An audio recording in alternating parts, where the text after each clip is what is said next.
August 17 managing committee മീറ്റിംഗിൽ പങ്കെടുത്ത അംഗങ്ങൾക്കായി Ernakulam central Sevika സംഘം ഒരുക്കിയ ഒരു സ്നേഹസമ്മാനം മനോഹരമായൊരു ക്രൂയിസ് ജേർണി. മീറ്റിംഗിൻ്റെ തിരക്കുകളും ഔദ്യോഗികതകളും പിന്നിലാക്കിക്കൊണ്ട് സ്നേഹത്തിൻ്റെയും സൗഹൃദത്തിൻ്റെയും ഒരു പുതിയ അധ്യായത്തിലേക്ക് ഞങ്ങൾ യാത്രയാകുന്നു. ഒരുമിച്ച് ബോട്ടിലോട്ട് കയറുമ്പോൾ, ഒരുമിച്ചിരുന്ന് സംസാരിക്കുമ്പോൾ ആ നിമിഷങ്ങൾ പതിയെ മനോഹരമായ ഓർമ്മകളായി മാറുകയായിരുന്നു. യാത്ര തുടങ്ങും മുമ്പേ ദൈവത്തിൻ്റെ അനുഗ്രഹം തേടി ഞങ്ങൾ പ്രാർത്ഥനയിൽ ഒരുമിച്ചു. ആ പ്രാർത്ഥനയോടെ ഞങ്ങളുടെ ക്രൂയിസ് ജേർണി ആരംഭിച്ചു. വേമ്പനാട്ട് കായലിൻ്റെ ഓളങ്ങൾ തഴുകിപ്പോകുമ്പോൾ ഓരോ നിമിഷവും ഒരു ഓർമ്മയായി മാറുന്നു. ഒരു സ്നേഹയാത്രയിലേക്ക് ഞങ്ങൾ പതുക്കെ പതുക്കെ നീങ്ങുകയായിരുന്നു. അതെ, എന്നും ഓർത്തിരിക്കാൻ കഴിയുന്ന ചില മനോഹര നിമിഷങ്ങൾ തേടി ഞങ്ങളുടെ ക്രൂയിസ് ജേർണി തുടങ്ങുകയാണ്. മറിയ ക്രൂയിസ് കോർഡിനേറ്റർ ഹുസൈൻ യാത്രക്കാർക്ക് കാഴ്ചകളുടെ വിശേഷങ്ങൾ പങ്കുവച്ചു. ഹുസൈൻ്റെ വിവരണങ്ങൾ ഞങ്ങളുടെ യാത്രയ്ക്ക് കൂടുതൽ മനോഹാരിത പകർന്നു. കൊച്ചിയുടെ പഴമയും പൈതൃകവും കാലം സമ്മാനിച്ച ചരിത്ര സ്മരണകളും ഞങ്ങളിലേക്ക് പകർന്നുകൊണ്ട് ഓരോ കാഴ്ചയും കൂടുതൽ ഹൃദയസ്പർശിയാക്കി. 1971 ആരായിരിക്കും ഉദ്ഘാടനം ചെയ്തതെന്ന് പറയാമോ? ടീച്ചറാണ്. ക്ലൂ തന്ന പെട്ടെന്ന് നിങ്ങൾ പറയാം. അതൊരു സ്ത്രീയായിരുന്നു. ശ്രീമതി ഉദ്ഘാടനം ചെയ്യണമെന്നുണ്ടെങ്കിൽ ഒരു വിൽ പവർ ആയിട്ടുള്ള ഒരു സ്ത്രീയെ നമുക്കുള്ളൂ. ഇന്ദിരാഗാന്ധിജി. ഇന്ദിരാഗാന്ധി ഉദ്ഘാടനം ചെയ്ത് കഴിഞ്ഞിട്ട് ഏകദേശം 34ഓളം കപ്പലുകൾ ഇവർ നിർമ്മിച്ചിട്ടുണ്ട്. അതിൽ ഏറ്റവും പോപ്പുലർ ആയത് INS വിക്രാന്ത് 2 എന്ന് പറയുന്ന യുദ്ധക്കപ്പലാണ്. അതെവിടെയാണ് നിർമ്മിച്ചിട്ടുള്ളത്? കൊച്ചിൻ ഷിപ്പ്യാർഡില്. പക്ഷേ കൊച്ചിൻ ഷിപ്പ്യാർഡ് നിർമ്മിച്ച ആദ്യത്തെ കപ്പലിന്റെ പേര് റാണി പത്മിനി എന്നാണ്. അതൊരു ഗുഡ് ഷിപ്പ് ആയിരുന്നു. ആദ്യമായിട്ട് റാണി പത്മിനിയാണ് നിർമ്മിച്ചത്. നമ്മുടെ കേരള സർക്കാരിന്റെ സർവീസ്. ഇനിയിപ്പോ ഇവിടെ ഒരു പൈപ്പും കാണാം. ആ പൈപ്പിനോട് ചേർന്നിട്ട് ഒരു കപ്പലും കിടക്കുന്നുണ്ട്. നിങ്ങൾ ശ്രദ്ധയിൽ കാണാം. ഈ കാണുന്ന പൈപ്പിലേക്ക് ഈ കപ്പലിൽ കൊണ്ടുവരുന്ന ക്രൂഡ് ഓയിൽ പമ്പ് ചെയ്തൊക്കെയാണ് പതിവ്. അത് ഇവിടെ നിന്ന് കണക്ട് ചെയ്യുന്നത് കൊച്ചിൻ റിഫൈനറി എന്ന് പറയുന്ന സ്ഥലത്തേക്കാണ്. ഇവിടെ നിന്നാണ് വരുന്നത്. മുംബൈയിൽ നിന്ന് കൊണ്ടുവരുന്ന ക്രൂഡ് ഓയിലാണ് ഈ പൈപ്പിലൂടെ കണക്ട് ചെയ്ത് പോകുന്നത്. മാത്രമല്ല ഒരു 3 പ്രധാന ആറുകൾ ഇവിടെ ഒഴുകി വരുന്നുണ്ട്. പെരിയാർ, അഷ്ടമുടി, വേമ്പനാട്ട്. ഈ 3 കൂടി മിക്സഡ് ആയിട്ട് വരുന്നു. മാത്രമല്ല പടിഞ്ഞാറ സൈഡിൽ നിന്നാണെങ്കിൽ അറേബ്യൻ സീയും ഇവിടെ കടന്നു വരുന്നു. ഈ പിന്നെ ആറും അതുപോലെ സീയും വളരെ ക്ലോസ് ടു ആയിട്ടുള്ള ഒരു ഏരിയ ഇത് മാത്രമാണ്. ഇനി ഇവിടുത്തെ ഒരു 16ഓളം ദ്വീപുകൾ ഉണ്ടെന്ന് ഞാൻ പറഞ്ഞില്ലെന്ന് തോന്നുന്നു അല്ലെ. 16ഓളം ചെറുതും വലുതുമായ ദ്വീപുകളുണ്ട്. കൂടുതൽ ആ ഭാഗത്താണ് പിഴല, മൂലമ്പിള്ളി, കടമക്കുടി, ചെറിയതുരുത്ത്, ചിറ്റൂർ, വടതല, പൊന്നാരിമംഗലം, പിഴല എന്നൊക്കെ പറയുന്ന ദ്വീപുകളാണ് ആ ഭാഗത്തുള്ളത്. അതുപോലെ ബോൾഗാട്ടി എന്ന് പറയുന്ന ഒരു ദ്വീപും, പ്രശസ്തമായ ഒരു ദ്വീപും നമുക്ക് അവിടെയുണ്ട്. നമ്മൾ എത്തിയിട്ടുള്ളത് നമ്മുടെ ഇടതു ഭാഗത്തേക്ക് നോക്കിക്കഴിഞ്ഞാൽ നമുക്ക് മനസ്സിലാകും ഈ ഒരു പ്രദേശം ഇവിടെ നിന്നാണ് സ്റ്റാർട്ട് ചെയ്യുന്നത്. ഈ ഒരു പ്രദേശം 1930 മുന്നേ ഇങ്ങനെ ഇവിടെ ഒരു പ്രദേശവും ഇല്ല. ഇതേപോലെ തന്നെ കായലായിരുന്നു. പിന്നീട് എങ്ങനെ വന്നു എന്ന് വെച്ചാൽ ഈ പ്രദേശം കൃത്രിമമായി ഉണ്ടാക്കിയെടുത്തതാണ്. അതായത് ഇന്ത്യയിലെ തന്നെ ഏറ്റവും വലിപ്പമേറിയ മനുഷ്യൻ കൃത്രിമമായി നിർമ്മിച്ച ഏക ഐലൻഡ്. അതിനൊരു പേര് നൽകിയിട്ടുണ്ട്, Wellington island. Wellington is old Madras British viceroy. അദ്ദേഹത്തിന്റെ കാലഘട്ടത്തിലാണ് അത് പഠിക്കുന്നത്. അതുകൊണ്ട് തന്നെ പുള്ളിയുടെ പേരാണ് നൽകിയിരിക്കുന്നത്. പക്ഷേ ഈ ഐലൻഡിന്റെ നിർമ്മാണം അല്ലെങ്കിൽ ഐഡിയ കൊണ്ടുവന്നത് ഒരു എഞ്ചിനീയറാണ്. അദ്ദേഹത്തിന്റെ പേര് റോബർട്ട് ബിസ്ട്രോ. അദ്ദേഹം ഇങ്ങനെ ഇരുന്ന് ആലോചിച്ചപ്പോൾ തോന്നി എന്തുകൊണ്ട് നമുക്കിവിടെ കൃത്രിമമായിട്ട്, കാരണം മുസിരീസ് പട്ടണമൊക്കെ തകർന്ന് പിന്നീട് രൂപാന്തരപ്പെട്ട കൊച്ചി മേഖലയിലേക്ക് വളരെ സാധ്യതകളുണ്ടെന്ന് അദ്ദേഹം നേരത്തെ ദീർഘവീക്ഷണത്തിൽ കണ്ടെത്തി. അതിന്റെ ഭാഗമായിട്ട് അദ്ദേഹം നേരെ പോയത് ഇംഗ്ലണ്ടിലേക്കാണ്. ടൂറിന് വേണ്ടി പോയതല്ല. 2 കപ്പലായിട്ടാണ് തിരിച്ചു വന്നത്. കപ്പലണ്ടിയല്ല, 2 കപ്പല്.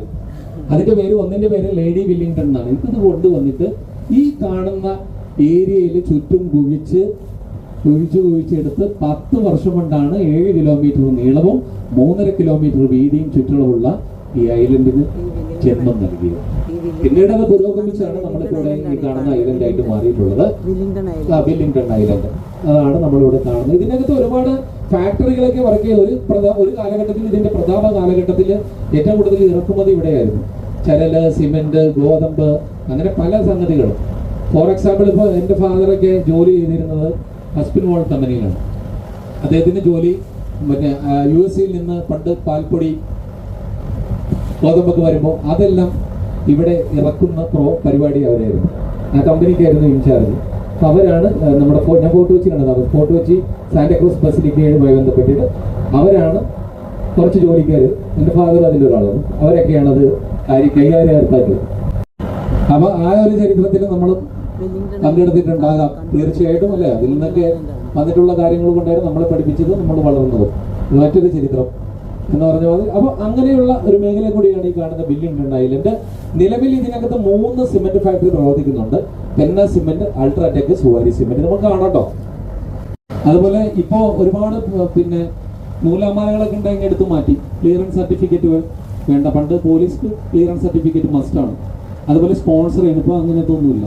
പക്ഷെ ഒരു പ്രോബ്ലം എന്താണെന്ന് വെച്ചാൽ ചെറിയൊരു ഏരിയ ആണ് ആ ദ്വീപുകളെല്ലാം. നമ്മൾ ഇതല്ല എന്ന് പറഞ്ഞ് പല ടൂറിസ്റ്റുകളും വരും. അവിടെ ചെല്ലുമ്പോൾ നമുക്കൊന്നും കിടക്കാൻ സ്ഥലം ഉണ്ടാവില്ല. എപ്പോഴും പോകുമ്പോൾ പാക്കേജിൽ പോകുന്നതാണ് ബെറ്റർ. കാരണം നമുക്ക് ഫുഡും ബാക്കിയുള്ള കാര്യങ്ങളൊക്കെ അവർ ചെയ്യും, അല്ലെങ്കിൽ നമ്മൾ എവിടെ കിടക്കും. അതുകൊണ്ടാണ് അങ്ങനെ ഒരു പ്രോബ്ലം വന്നിട്ടുള്ളത്. അപ്പോൾ അങ്ങനെ ഇതൊക്കെ ഗോഡൌണുകളാണ്. ആ ഗോഡൌണൊക്കെ ബ്രിട്ടീഷ് കാലഘട്ടത്തിൽ തന്നെ പണിതതാണ് ആ കാണുന്നതെല്ലാം. അപ്പൊ ഈ കപ്പൽ കാണാൻ നമുക്ക് കവരത്തിലോട്ട് പോകുന്ന എന്ന് പറഞ്ഞാൽ മറ്റേ ലക്ഷദ്വീപിലോട്ട് പോകുന്ന കപ്പലാണ് ആ രണ്ടും കിടക്കുന്നത്. നമുക്ക് അതിലൊക്കെ സഞ്ചരിക്കാട്ടോ, വലിയ പൈസയൊന്നും വരുന്നില്ല. പേരാണ് കൊച്ചിൻ പോർട്ട് തന്നെയാണ് ഇതിന് പറയുന്നത്. അതിന്റെ പ്രധാന ഓഫീസാണ്. എന്റെ മുകളിൽ നോക്കിക്കഴിഞ്ഞാൽ റഡാർ സിസ്റ്റം പ്രവർത്തിക്കുന്നതാണ്. ആ സിസ്റ്റത്തിന്റെ സഹായത്തോടു കൂടിയാണ് ഇതിലെ കടന്നു വരുന്ന കപ്പലുകളെയും വലിയ വെസലുകളെയൊക്കെ ഇവർ നിയന്ത്രിക്കുന്നത്. ഇവരുടെ പെർമിഷൻ ഇല്ലാതെ, അനുവാദമില്ലാതെ ഒരു കപ്പലിനോ ഒരു വലിയ വെസലിനോ ഇങ്ങോട്ട് കടന്നു വരാനും പോകാനും പറ്റില്ല. 10 കിലോമീറ്റർ അപ്പുറത്തു നിന്ന് വന്നാൽ പോലും അവർ കാണാം. ഇപ്പൊ നിങ്ങൾ സംസാരിച്ചുകൊണ്ടിരിക്കുന്ന അവർ കണ്ടുകൊണ്ടിരിക്കുകയാണ്.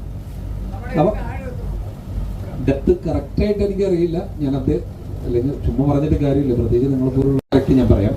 ഇനി എൻഡിൽ കാണുന്നത് മറ്റൊരു ഹോട്ടലാണ്. ഈ അടുത്താണ് ഇത് പണിതത്, 1935. ആ ഹോട്ടലിന് ഒരു പേരുണ്ട്, മലബാർ ഹോട്ടൽ. ഇപ്പൊ താജ് ഗ്രൂപ്പ് ഏറ്റെടുത്തപ്പോൾ അതിന്റെ പേര് മാറ്റി താജ് മലബാർ. ബ്രിട്ടീഷുകാർ തന്നെ പണിതാണ്. നമ്മുടെ റോബർട്ട് ബിസ്ട്രോ സംഘത്തിനും വൈകിട്ടേക്ക് ഇന്ന് വന്നിരിക്കാൻ വേണ്ടി അന്ന് പണിതാണത്. പിന്നീട് ഇതിപ്പോ ലീസിന് കൊടുത്തിരിക്കുകയാണ് ആ കാണുന്ന താജ് മലബാർ ഹോട്ടൽ. അതുപോലെ വാട്ടർ മെട്രോ അങ്ങോട്ട് മെല്ലെ പോകുന്നത് മട്ടാഞ്ചേരി പ്രദേശത്തേക്കാണ്. നിങ്ങൾ നോക്കിയാൽ ആ കാണുന്ന ഒരു തീരം എല്ലാം ഓട് വീഴുന്ന കെട്ടിടങ്ങളാണ്. പലതും more than 300-400 years old. എല്ലാ ബിൽഡിങ്ങും ചിലത് വീഴാറായി, ചിലത് നാളെ വീഴും. 2 മൈസൂരിലാണ് എന്നൊക്കെ പറഞ്ഞ പോലെ അങ്ങനെ ഉള്ള സംഭവം. പക്ഷെ അത് പൈതൃകമായിട്ട് നിലനിർത്തിയിരിക്കുകയാണ്.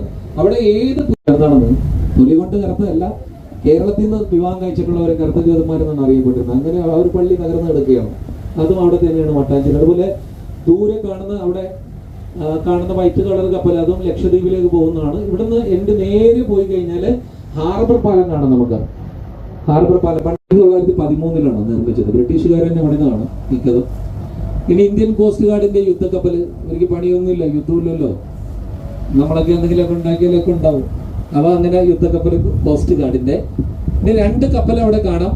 ആ കപ്പൽ നിറയെ കണ്ടെയ്നറും കാണാം, അല്ലെ? അതിന്റെ പുറകിൽ തന്നെ ക്രെയിനുകൾ നിൽക്കുന്നുണ്ട്. ഈ കാണുന്ന ഭാഗം ഇത് മന്നാർപാടം ദ്വീപിലാണ് സ്ഥിതി ചെയ്യുന്നത്. ഈ കാണുന്ന ഭാഗത്ത് പറയുന്നത് Dubai port container. Singapore, China, Malaysia തുടങ്ങിയ പല ഭാഗത്തു നിന്നും കപ്പലുകൾ വരുന്നുണ്ട് ഇവിടെ. പല സംഗതികളും ഇറക്കുമതിയും കയറ്റുമതിയൊക്കെ ചെയ്യുന്ന ഒരു പ്രധാനപ്പെട്ട സംഗതിയാണ് കാണുന്നത്. നമ്മൾ ശ്രദ്ധിക്കുക, ആ കപ്പലിന്റെ അടുത്തേക്ക് സെൻട്രൽ നോക്കിയാൽ 2 ടെഗുകൾ അപ്പുറം അപ്പുറം ഇങ്ങനെ പോയി നിൽക്കുന്നുണ്ട്. അതിന്റെ പ്രത്യേകത എന്താണെന്ന് വെച്ചാൽ ആ കപ്പൽ അവിടെ നിന്ന് ഇപ്പൊ പുറപ്പെടാൻ വേണ്ടി പോവുകയാണ്. അപ്പൊ ഇവര് ചെന്നിട്ടാണ് ആ കപ്പലിനെ ഇൻഫർമേഷൻ ചെയ്തിട്ട് ഇങ്ങനെ പതിയെ വളച്ച് ഒരാൾ ഫ്രണ്ടിൽ ഒരാൾ ബാക്കിൽ നിന്നിട്ടാണ് കപ്പലിനെ ഗൈഡ് ചെയ്ത് മുന്നോട്ട് കൊണ്ടുപോയി ഏകദേശം പുറംകടലിൽ കൊണ്ടുപോയിട്ട് തിരിച്ചു വരും. ഇവരുടെ സഹായം വേണം. അതുപോലെ ഒരു ഹോൺ അടിക്കുന്ന ഒരു കപ്പൽ കടന്നു വരുന്നുണ്ട്. അതാണ് ട്രജർ ഷിപ്പ്, മണ്ണുമാന്തി കപ്പൽ. മണ്ണെല്ലാം കോരി ഒരെണ്ണം നമുക്ക് റാന്നിയിലോട്ട് കൊണ്ടുപോകാം. അദാനിക്ക് വരെയും കപ്പലുണ്ട്. അദാനി ചെളി കോരി കിട്ടുകയാണെങ്കിൽ കാശ് ഉണ്ടാക്കുന്നുണ്ട്. ഇവിടുന്ന് അദാനിക്ക് ഒരു കപ്പലുണ്ട്. ഇവിടെ പുള്ളിയൊക്കെ ടക്കൊക്കെ വന്ന് പോകുന്നതാണ്. പിന്നെ മട്ടാഞ്ചേരിയിലെ തകർന്ന കെട്ടിടങ്ങളൊക്കെ നമുക്ക് കാണാൻ, ഞാൻ പറഞ്ഞില്ലേ, വലിയ വലിയ പാണ്ഡികശാലകളൊക്കെ ആയിരുന്നു ഒരു പ്രതാപ കാലഘട്ടത്തിൽ. ഇനി ഫോർ എക്സാമ്പിൾ എറണാകുളത്ത് നിന്ന് നമ്മൾ ബോട്ടിൽ മട്ടാഞ്ചേരി ഫോർട്ട് കൊച്ചി സന്ദർശിക്കണമെന്നാണ്. ഗവൺമെന്റ് ബോട്ടിൽ കയറി കഴിഞ്ഞാൽ ഇവിടെ വന്ന് ഇറങ്ങാം. ഇവിടെയാണ് അത് വന്നെടുക്കുന്നത്. എന്നിട്ട് പുറത്തോട്ട് ഇറങ്ങി കഴിഞ്ഞാൽ 2 വഴിയാണ്. റൈറ്റ് മത്സ്യത്തൊഴിലാളികളൊക്കെയാണ് കടലിൽ. ഇനി ഒരു 5 മിനിറ്റ് കഴിഞ്ഞ് നമ്മൾ നേരെ സീ എൻട്രിയിലേക്കാണ് പോകുന്നത് കേട്ടോ. ഇതൊരു ചീനവലയാണ് നമ്മൾ കണ്ടുകൊണ്ടിരിക്കുന്നത്. ഈ ക്രൂസ് യാത്രയിൽ കൊച്ചിയുടെ തീരദേശ പൈതൃകത്തിൻ്റെ ഏറ്റവും മനോഹരമായൊരു അടയാളത്തിലേക്കാണ് ഇനി കണ്ണുകൾ തിരിയുന്നത്. ചീനവല. ഇതൊരു സംസ്കാരത്തിൻ്റെ ഓർമ്മയാണ്, ഒരു കാലഘട്ടത്തിൻ്റെ അടയാളം കൂടിയാണ് ഈ ചീനവല. ജലപ്പരപ്പിലേക്ക് പതിയെ താഴ്ന്നിറങ്ങുന്ന ആ വലിയ വലയും അതിനെ താങ്ങി നിർത്തുന്ന മരക്കാലുകളും കാറ്റിനൊപ്പം ചലിക്കുന്ന കയറുകളും കാണുമ്പോൾ തന്നെ നൂറ്റാണ്ടുകൾ പഴക്കമുള്ള ഒരു കഥ നമ്മുടെ മുന്നിൽ തുറക്കുന്നത് പോലെ തോന്നും. ചീനവല എന്നറിയപ്പെടുന്ന ഈ പരമ്പരാഗത മത്സ്യബന്ധന രീതി ചൈനയുമായുള്ള പുരാതന വ്യാപാര ബന്ധങ്ങളുടെ കാലത്ത് കൊച്ചിയിലെത്തിയതാണെന്നാണ് വിശ്വസിക്കപ്പെടുന്നത്. 14-ാം നൂറ്റാണ്ടിലും 15-ാം നൂറ്റാണ്ടിനുമിടയിൽ കൊച്ചിയുടെ തീരങ്ങളിൽ ഇവ സ്ഥാപിതമായി എന്ന് കേരള ടൂറിസം രേഖപ്പെടുത്തുന്നു. തേക്കും മുളയും ഉപയോഗിച്ച് നിർമ്മിച്ച ഈ വലിയ ചട്ടക്കൂട് കല്ലുകൾ കൊണ്ടുള്ള കൗണ്ടർ വെയ്റ്റുകളുടെ സഹായത്തോടെ പ്രവർത്തിക്കുന്നു. വല പതിയെ ജലത്തിലേക്ക് താഴുന്നു, കുറച്ചു നേരം ജലത്തിനടിയിൽ കാത്തു നിൽക്കുന്നു. പിന്നെ മനുഷ്യരുടെ അധ്വാനവും അനുഭവവും ചേർന്ന് ആ വല വീണ്ടും പതിയെ ഉയരുന്നു. സാങ്കേതിക വിദ്യകൾ മാറി, കാലം മാറി, മത്സ്യബന്ധന രീതികൾ പലതും മാറി. പക്ഷേ കൊച്ചിയുടെ ജലതീരത്ത് ഈ ചീനവലകൾ ഇന്നും പഴയൊരു ജീവിത രീതിയുടെ ഓർമ്മയായി നിലകൊള്ളുന്നു. ഇന്നും ഈ ചീനവലകൾ പരമ്പരാഗത രീതിയിൽ പ്രവർത്തിക്കുന്നുമുണ്ട്. ഒരു കാലത്ത് മനുഷ്യൻ്റെ ഉപജീവനമായിരുന്ന ഈ വലകൾ ഇന്ന് കൊച്ചിയുടെ മുഖമുദ്ര കൂടിയാണ്. വല ജലത്തിലേക്ക് താഴ്ന്നിറങ്ങുമ്പോൾ അതൊരു മത്സ്യബന്ധന ഉപകരണം മാത്രമല്ല, കടലിനോടും കായലിനോടും ഒരു കാലത്ത് മനുഷ്യൻ പുലർത്തിയിരുന്ന ആഴമുള്ള ബന്ധത്തിൻ്റെ ഒരു നിശബ്ദ സാക്ഷ്യമാണ്. ഞങ്ങളുടെ ബോട്ടിനൊപ്പം നീങ്ങുന്ന ഓരോ നിമിഷങ്ങളിലും ഈ ചീനവലകൾ പിന്നിലേക്ക് പതിയെ അകലുമ്പോൾ കൊച്ചിയുടെ പഴയകാലവും ഇന്നിൻ്റെ യാത്രയും ഒരേ ഫ്രെയിമിൽ ഒത്തുചേരുന്നത് പോലെ തോന്നി. പക്ഷേ കാഴ്ചയ്ക്ക് മറ്റൊരു മനോഹര വശം കൂടിയുണ്ട്. വല ജലത്തിലോട്ട് താഴുമ്പോൾ അതിൽ കുടുങ്ങുന്ന മത്സ്യങ്ങളെ തേടി ചില അതിഥികളും എത്തും. കൊക്കുകൾ. അവയെ ഓടിച്ചു വിടാതെ അവയ്ക്കും ഈ ജലലോകത്തിൽ അവകാശമുണ്ടെന്നൊരു മനോഹരമായ കാഴ്ചപ്പാടാണ് ഞങ്ങളുടെ ഗൈഡ് ഹുസൈൻ പങ്കുവച്ചത്. ഈ ഭൂമിയിലെ എല്ലാം എല്ലാവർക്കും ഉള്ളതാണ് എന്ന്. എത്ര ലളിതമായൊരു വാക്ക്, പക്ഷേ അതിനുള്ളിൽ എത്ര വലിയൊരു ജീവിത പാഠം. മനുഷ്യൻ മാത്രം ഈ ഭൂമിയുടെ അവകാശമല്ലെന്നും നമ്മോടൊപ്പം ജീവിക്കുന്ന ഓരോ ജീവനും ഈ പ്രകൃതിയുടെ ഭാഗമാണെന്നും ഓർമ്മിപ്പിക്കുന്ന ഒരു ചിന്ത. ഈ ചീനവലകളുടെ നിഴലിലൂടെ കടന്നുപോയ ഞങ്ങൾ ആ നിമിഷങ്ങളിൽ കണ്ടത് ഒരു പഴയ മത്സ്യബന്ധന രീതി മാത്രമായിരുന്നില്ല. പിന്നെ എന്താണ്, മറ്റുള്ളവർക്കും ഒരു ഇടം ബാക്കി വെച്ച് ജീവിക്കാനുള്ള ഒരു മനോഹരമായ സന്ദേശം കൂടിയായിരുന്നു. വേമ്പനാട്ട് കായലിലെ ജലപ്പരപ്പിലെ ഈ ഓളങ്ങൾക്കൊപ്പം ആ ചീനവലകളും ആ കൊക്കുകളും പ്രിയ ഹുസൈൻ്റെ വാക്കുകളും ഞങ്ങളുടെ ഈ യാത്രയുടെ ഓർമ്മയിൽ എന്നും നിലനിൽക്കും. യാത്ര തുടരുമ്പോൾ കൊച്ചിയുടെ ജലപാതയോട് ചേർന്ന് നിൽക്കുന്ന ആധുനിക വ്യവസായത്തിൻ്റെ മറ്റൊരു മുഖം കൂടി ഞങ്ങളുടെ കണ്ണുകളിൽ പതിഞ്ഞു. കൊച്ചിയിലെ LNG ടെർമിനൽ. വർഷങ്ങളുടെ ചരിത്രം സൂക്ഷിക്കുന്ന കൊച്ചിയുടെ തീരത്ത് പുതിയ കാലത്തിൻ്റെ ഊർജ്ജ സ്വപ്നങ്ങളെ പ്രതിനിധീകരിച്ച് ഈ ടെർമിനൽ നിലകൊള്ളുന്നു. 2012-13 കാലഘട്ടത്തിൽ പ്രവർത്തനമാരംഭിച്ച ഈ LNG ടെർമിനൽ പഴമയും പൈതൃകവും മാത്രമല്ല, ഭാവിയിൽ വികസനത്തിലേക്ക് മുന്നേറുന്ന ഒരു കൊച്ചിയെയും ഞങ്ങളുടെ ജലയാത്രയിൽ കണ്ടു.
വളരണമേ യഹോവേ.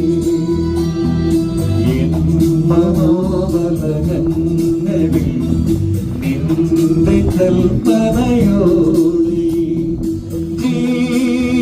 ജീവിതമാം സീനായി മാമലയിൽ എഴുതി ചെടിയാ വളരണമേ യഹോവേ.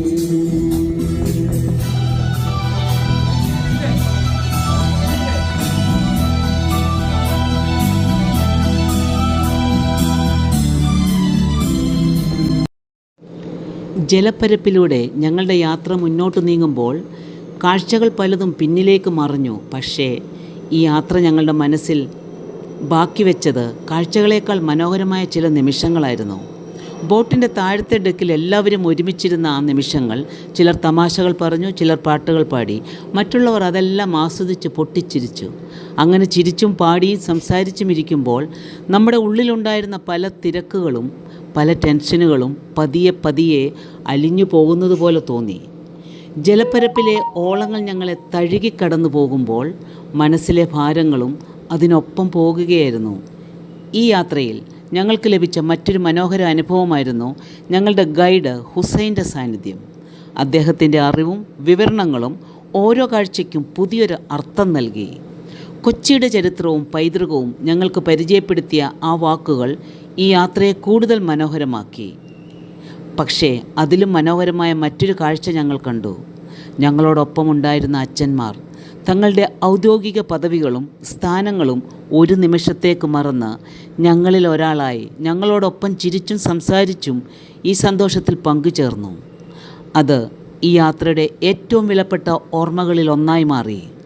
ഭദ്രാസന ക്ലർജി വൈസ് പ്രസിഡന്റ് ഉൾപ്പെടെയുള്ള അച്ഛന്മാരും ഞങ്ങളോടൊപ്പമുണ്ടായിരുന്ന ഓരോരുത്തരും ഈ യാത്രയിൽ ഒരു കുടുംബം പോലെ ചേർന്ന് നിന്നു.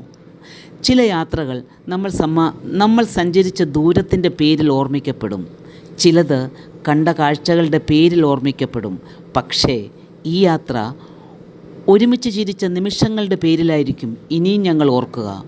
സത്യത്തിൽ ഈ നിമിഷങ്ങൾ ഇവിടെ അവസാനിക്കാതിരുന്നെങ്കിൽ എന്ന് ഞങ്ങൾ ഓരോരുത്തരും ഉള്ളിൽ ആഗ്രഹിച്ചുപോയി. പക്ഷേ എല്ലാ യാത്രകൾക്കും ഒരു മടക്കയാത്രയുണ്ടല്ലോ. ഈ ക്രൂയിസ് വെസൽ തീരത്തേക്ക് അടുത്തുകൊണ്ടിരിക്കുമ്പോൾ ഈ മനോഹര യാത്രയും അവസാനിക്കുകയായിരുന്നു. എങ്കിലും ഈ ജലപ്പരപ്പിലെ ഓളങ്ങൾക്കൊപ്പം ഒഴുകിപ്പോയത് ഞങ്ങളുടെ ഉള്ളിലെ ടെൻഷനുകൾ മാത്രമാണ്. ഈ യാത്ര സമ്മാനിച്ച ചിരികളും സൗഹൃദവും ഓർമ്മകളും അവയൊന്നും ഒരിക്കലും അവസാനിക്കില്ല. ഇത് ഒരു ക്രൂയിസ് യാത്ര മാത്രമായിരുന്നില്ല, ഒരുമിച്ച് സന്തോഷിച്ച എന്നും ഓർത്തിരിക്കാൻ കഴിയുന്ന ഒരു സ്നേഹയാത്ര കൂടിയായിരുന്നു ഈ യാത്ര. ഈ മനോഹരമായ യാത്രയുടെ ഓർമ്മകളോടെ ഇവിടെ ഞങ്ങളുടെ ക്രൂയിസ് ജേർണി അവസാനിക്കുന്നു. നന്ദി. ബീന ഉമ്മൻ, സെക്രട്ടറി, എറണാകുളം സെൻട്രൽ സേവിക സംഘം.